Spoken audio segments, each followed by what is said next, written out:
Nick Sirianni Live, presented by Premier Orthopedic. Kind of a big picture coaching question here. I know you've said in the past that when you build your offense, you do it around the player's strengths and weaknesses. I was wondering as a coach, how you balance running something that's their strength versus doing something at times that might be their weakness, but it's what needs to be run against a certain look, and how you get them to buy into something like that. Yeah, I feel like our players can do a lot of different things. We have a lot of strengths on the team, so we're able to do some different things because we got talented guys. But make no mistake about it, you always want to be doing the things that they do the best.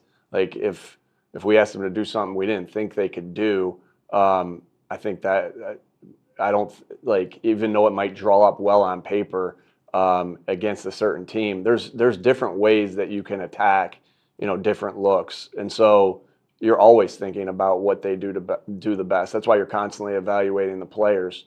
But like I said, we got talented guys that can do a lot of different things. But when you ask a guy to do something they can't do, or they might not be as good at, and it doesn't really matter how it draws up. So it is always a balance, but we're always trying to do the best thing schematically, and also always trying to do the best thing, that they do well.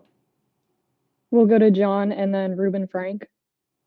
Hey, Nick. When last we talked, you said you'd be evaluating everything. What have those evaluations looked like, especially since you have more time with the coaches, I would presume, than the players? Any changes, or is it business as usual? Yeah, again, I don't like. I always want to be answer your guys' question as much as I can. Obviously we're evaluating everything, and now you don't have as much time as you have in a normal bye week, but it's a mini bye, and so everything was being evaluated. We'll think about some different things that we want to do. You know, as all over the place, scheme, everything. But I don't think it benefits us for me to share in particular what that is. Just know this: we want to get this thing fixed, more than anybody, right? We live it, breathe it, and involved in it every waking second of our lives. So that's what we're working on right now. We'll go to Rube and then Tim McManus. Hey, Nick, happy Thanksgiving and all that. We've asked you a lot about Kevin and the play calling position, and your answer has consistently been the blame is never on one person. But you did change play callers on offense in 21 and on defense in 23. So I'm just wondering, why is this situation different? Yeah, that's a good question. Again, I do believe that both of them are different scenarios. I know it was a change of play caller, but it's slightly different, particularly on the offensive side. And so, yeah, again, it isn't just one person. It's the ultimate team game. And so, like I said, we're working through everything. I have a lot of faith in all the players. I have a lot of faith in all the coaches. We gotta execute it better, and we gotta scheme it better. And they all can be true, and we gotta call it better. It's every area that we need to improve on. That's why we always say we look internally through all these things. And like I said to you guys, like if all that's not gelling, that to me, that's on me first. And it's my job to do whatever I need to do to help get it fixed, and that's what we're working on right now. We'll go to Tim and then Dave Zangaro. So just to clarify, Nick, Kevin still is the play caller? Yeah. Yep. Okay. In respect to Jalen, his rushing numbers are down. Is it related to the fact that he wanted to rush less this year? We're always thinking about how to protect Jalen and make sure that he is healthy for the long haul. Different plans have different reasons and of why you run different things. And like I said, we'll do everything we need to do to help this offense get rolling. Jalen's talented and running the football. He's talented and also holding the backside. When he doesn't run the football. So a lot of different ways to do that. Again, always looking at everything and how we can improve. We'll go to Dave and then Jeff McLean. Nick, I'm sure you've heard the comparisons between this season and 2023. Not sure what you make of those, but when you think back to that 23 season, are there some lessons you take from it to avoid a similar outcome this year? Yeah, I think that all the lessons, I think you saw a lot of that. The lessons we learned in 23 resulted in kind of what happened last year.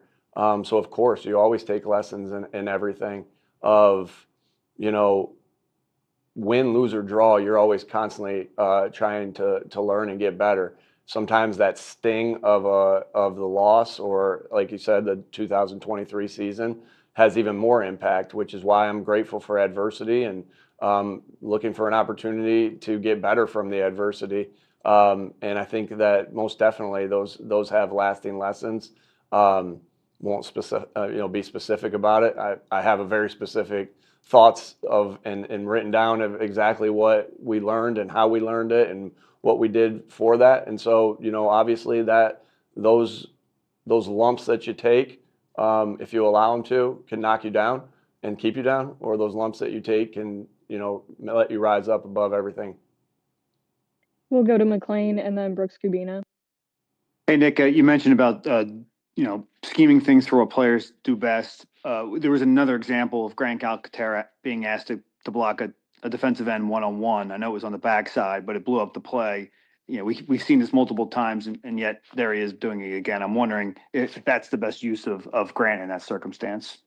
Yeah, on that play, and the one you're talking about, they obviously brought the nickel off the edge and kind of stunted the other guy down in there pretty far inside, which is going to be a tough block regardless of who's in right there. We got a lot of faith in Grant and the things that he can do. Like I said, it's always our job as coaches to first start them off in positions that they can succeed. That would have been a hard one for, and sometimes you got to draw it up. Sometimes it's drawn up, the loss is drawn up to execution. Sometimes the loss is drawn up to the scheme, and sometimes the loss is drawn up to you might have loved your scheme, but they did something that, made it really difficult to do. And I think that was the case right there. But like I said, have a lot of faith in him and what he can do. And he's been a part of a lot of winning football here. And he's been part of the reason why we've done a lot of good things here. We'll go to Brooks and then Martin Frank. Hey, Nick, you mentioned, the not just one person. I'm just curious from behind the scenes and the collaboration on offense, what are Scott Leffler and Parks Frazier bringing to, you brought them in as well over the offseason to kind of help out with the offense. Where are they in the work of this? And, how is that process working? Yeah, this is a team sport. That's not just on the field. That's in your collaboration for when you start to think about plays and how to coach it and how to attack. And so, of course, every guy is involved as we sit in there and go over the game planning. Excuse me. I know you asked particularly about Scott and about Parks, but Jason Michael and Jamal Singleton and Aaron Moorhead and Eric Dickerson and you name it, everyone's in there talking through everything. And that's what you do. You got to have a guy that's leading the charge, but those coaches meetings are so valuable and how you kind of go through that, because you want everybody on the same page. So you go through it with everybody together, and naturally everyone's looking at it as a slightly different vantage point. And so everybody helps in those processes. It's just like saying, well, same deal. Like, well, a practice squad guy, well, he's getting our guys ready on offense and defense to play the game this week. Like, every piece of a football organization is going to be important for the outcome, and for what you become as a football team. And that includes coaches, practice squad players, you name it. We'll go to Martin and then Olivia Reiner. Hey, Nick. I know you were kind of asked about this after the game, but now that you had a chance to review everything, what did you see in the run defense? I mean, in the 4 games before this, I mean, you guys have been really good against the run, and for the Bears to have 281 yards rushing, what kind of broke down, do you think? Yeah, again, never just one thing that you get into, and obviously we're not going to say, hey, this is what hurt us or this is what we struggle with. I don't think that benefits us to talk through that. At the end of the day, though, fundamentals come into play. At the end of the day, having different things to help the guys out come into play. It's always going to be the same thing with that. And so we have, we got work to do on the practice field when we get back out there. And in the meeting rooms, as we're sitting in here right now, because even if the fundamentals, aren't done well, we look at ourselves as coaches and say, how do we, do that better? I know that's how the defensive coaches, when I met with them on the game, that's what they were thinking. How can I help get these guys better to accomplish what we're asking them to do? So it's not just like a scheme thing, and it's not just a fundamental thing. It's also how we think of it as coaches of how do we help them execute their fundamentals even better with the drills that we do and the looks, the different things, in the meeting room that we do with them. Thanks. We have time for two more, so we'll go to Olivia and finish with Zach. Hey, Nick, I wanted to follow up on Tim's question about the design quarterback runs. How do you balance that kind of desire for self-preservation with also like, hey, this is something that, Jalen has been really good at throughout his career and has, been able to kind of unlock other aspects of the offense through his ability to run. How do you kind of weigh those two things into your decision whether or not to call more designed runs for the quarterback? Yeah, good question. Again, you're always thinking first about, what the players do well and how do you keep them, especially with your quarterback, how do you make sure that you're keeping them safe on those? Because even when you think about those, like there are quarterback runs you can run that are a little more safe than another quarterback run, but it's still football and you still put a risk at, with every play, every snap that you take, and that's on a drop back too.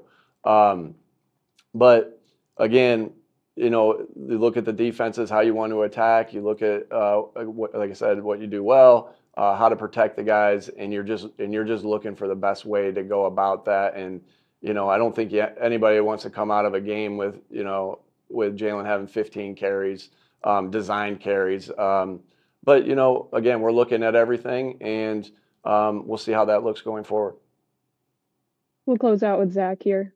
Hey, good afternoon, Nick. Specifically, do you think this staff is creating schematic advantages on offense? And philosophically, do you think a schematic advantage is required to succeed on offense?